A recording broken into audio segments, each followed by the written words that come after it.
Welcome to the Unfading Truth Bible reading plan. Today we're reading Romans chapter 9, verses 15 through 21. True peace comes from realizing God's grace is stronger than you are.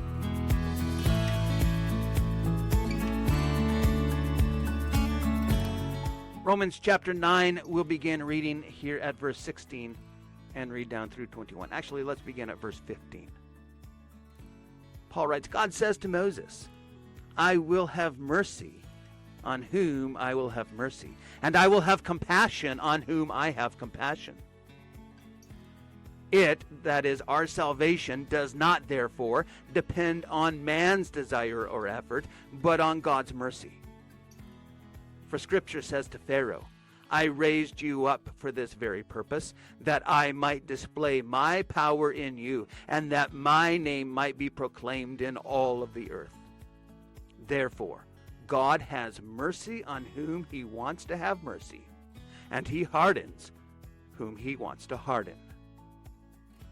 One of you will say to me, then why does God still blame us? For who is able to resist his will?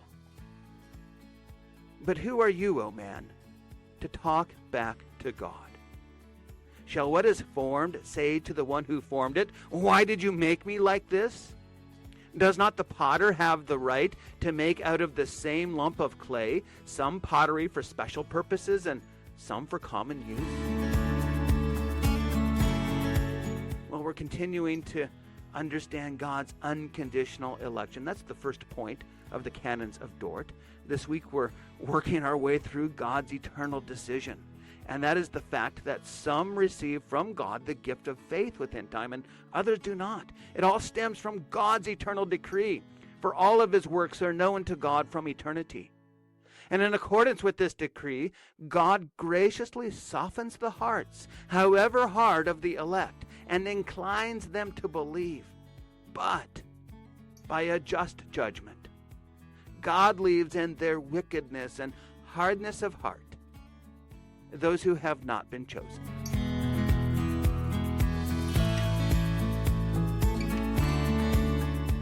We have a deeply embedded sense of fairness and justice here in North America. We understand that those who take risks and work hard deserve to be rewarded, while those who cheat and steal, well, they ought to get what they have coming to them. These are good principles. They're necessary for building a solid society. So because they've contributed to success in one sphere of life, we often assume that they will carry over into all of the others, such as our eternal salvation. God must be obligated to save those who truly deserve to be saved, we conclude. But in one of the most shocking passages in the Bible, God turns this assumption upside down. Paul begins shattering our notion by quoting the Lord's words to Moses, stating that he will have mercy on those whom he chooses. And this means, Paul goes on to conclude, that salvation does not depend upon a person's individual efforts. In other words, none of us can point to our own holy accomplishments and say that we deserve salvation. God, according to his wisdom and good pleasure, has mercy on whom he wants to have mercy, and he hardens those whom he wants to harden. It's not that the elect somehow deserved grace more so than those who God has passed over and left in their sin. Paul here, as he does so often, anticipates the very next question that his readers will have upon reading these heavy words. If it's all up to God as far as who repents and who rejects, then how can God blame those who reject him? How can it be their fault if they're just doing what God, in a sense, programmed them to do? Let's dig a little bit deeper. Paul doesn't directly answer the hypothetical questions that both he and we raise. Instead, he hits us with the hard reality that we don't deserve to ask the question in the first place. Remember, Paul tells you, you are God's creation. So therefore, God has every right to do with you as he pleases. If God's desire is to preserve you into eternal salvation, then so be it.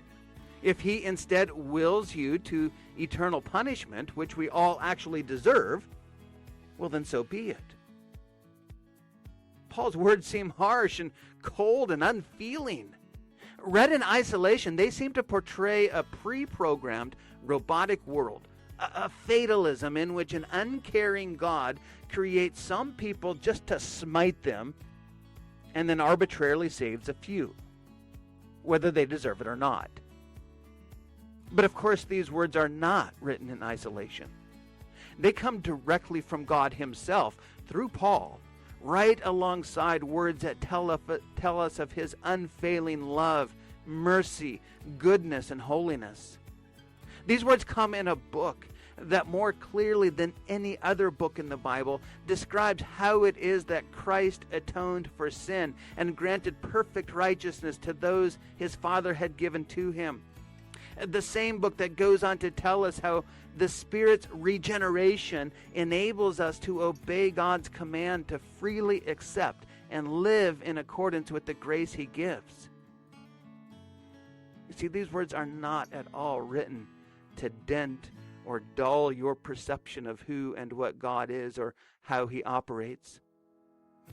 These words are written to humble you. The more you humble yourself and understand that your salvation is completely dependent upon God's mercy and not your effort, the more comfort you will experience, knowing that God's grace is stronger than you are. As you pray today, use the AAA prayer pattern. That's where you begin your prayer by acknowledging who God is. Today, open your prayer to Our Father, who has mercy upon whom he will have mercy, and has compassion upon those whom he will have compassion. Then as you pray, go on to align your life with God's will. Pray that through the humility these words bring, you will come to realize more and more that God's grace is stronger than you are. Then you can ask God for what it is that you need. Remember, everything else that you hear today will fade away, but the word of the Lord is unfading truth.